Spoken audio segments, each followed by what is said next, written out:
Welcome back, everyone.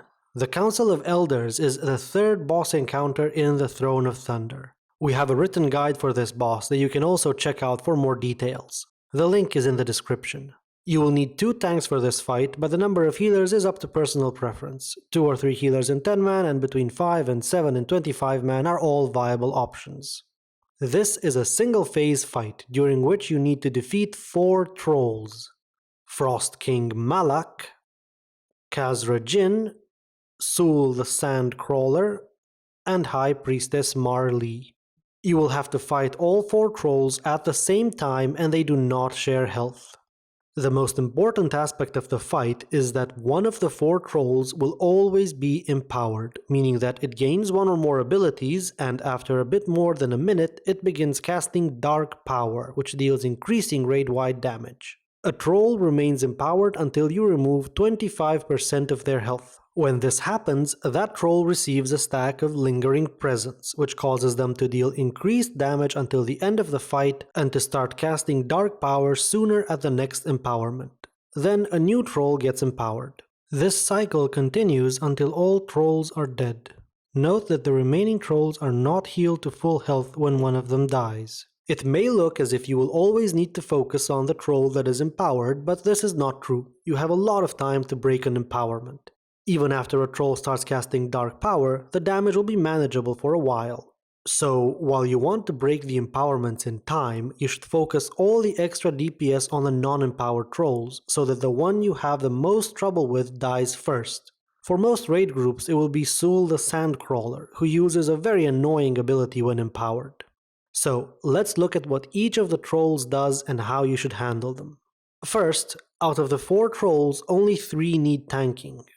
One tank will take Sul the Sandcrawler and the other will take High Priestess Marley. Both tanks will have to alternate tanking Frost King Malakk. Kazra'jin keeps jumping around and does not need to be tanked. When not empowered, Frost King Malakk uses 2 abilities. Frigid Assault is a stacking tank debuff that freezes the tank for 15 seconds if it reaches 15 stacks. This requires a tank switch around 10 stacks. Biting Cold deals damage to a random player and leaves a debuff on them that deals damage to other players within 4 yards for 30 seconds. Afflicted players must simply stand away from other raid members. When empowered, Biting Cold becomes Frostbite. This targets a random raid member, damaging them initially and then every second for 30 seconds. The damage is very high, but it can be reduced by having players stand within 4 yards of the affected player. These players will take a bit of damage, but that will make dealing with Frostbite a lot easier. For optimal results, 2 players in 10 man, 4 in 25 man, and 1 in LFR should stack on the affected player. Kazra'jin constantly uses Reckless Charge. He rushes towards the location of a random raid member, damaging everyone in his path and knocking back any players who are at the targeted location. Players need to move out of his path and away from his destination. This is easy to do because the direction of his charge is indicated visually. When empowered, Kazra'jin casts Overload after each Reckless Charge. He stuns himself for 20 seconds, during which time 50% of all damage he takes is reflected back to the attackers as nature damage. If you're DPSing Kazra'jin during this time, as you should be in order to break his empowerment, then be mindful of your health and use defensive cooldowns to stay alive. Don't be afraid to stop attacking until you get topped off. Sul the Sandcrawler regularly casts Sandbolt and Quicksand. Sandbolt is an interruptible nuke that deals damage to random players and anyone within 5 yards of them. You need to interrupt this spell as much as possible. Quicksand are void zones that appear at the locations of random raid members. In addition to dealing damage, they progressively slow the movement speed of players standing in them. Just don't stand in them. When empowered, Sul casts Sandstorm every 40 seconds.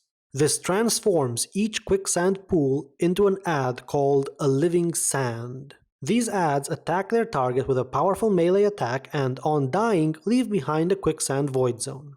If any living sands are still alive when Sandstorm is cast again, they become healed and their damage done is increased. You need to kill these adds quickly, and you should try to kill them closely stacked together to minimize the area taken up by Quicksand and to make them easier to pick up on the next Sandstorm.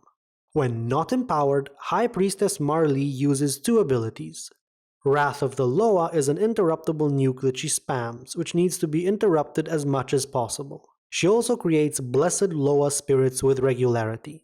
These adds do nothing except run towards the troll with the lowest health and, on reaching them, heal them for 10% of their maximum health. They can be slowed and rooted, and you should kill them as quickly as possible because if they are still alive after 20 seconds, they simply leap to their target and heal them. When empowered, Marlee's 2 abilities are replaced by 2 similar abilities. She now casts a version of Wrath of the Loa that deals shadow damage instead of holy damage, but you should handle it in exactly the same way as before. Instead of Blessed Loa spirits, she now summons Shadowed Loa spirits. These adds act just like the Blessed Loa spirits, but instead of heading for a troll to heal them, they head for a raid member to kill them. Since the trolls do not share health, you are encouraged to cleave and multi-dot them. As the trolls begin to die, the fight becomes less complicated.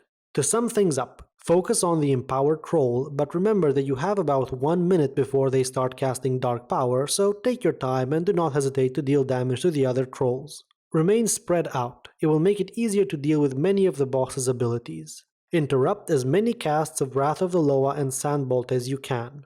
Have the right number of players stack for Frostbite. Be ready for Sandstorm when there are many quicksand void zones on the ground, as they all get transformed into living sand adds. This is all you need to know to defeat the Council of Elders. Thank you for watching, please subscribe and remember to check our written guide and our forums if you have more questions.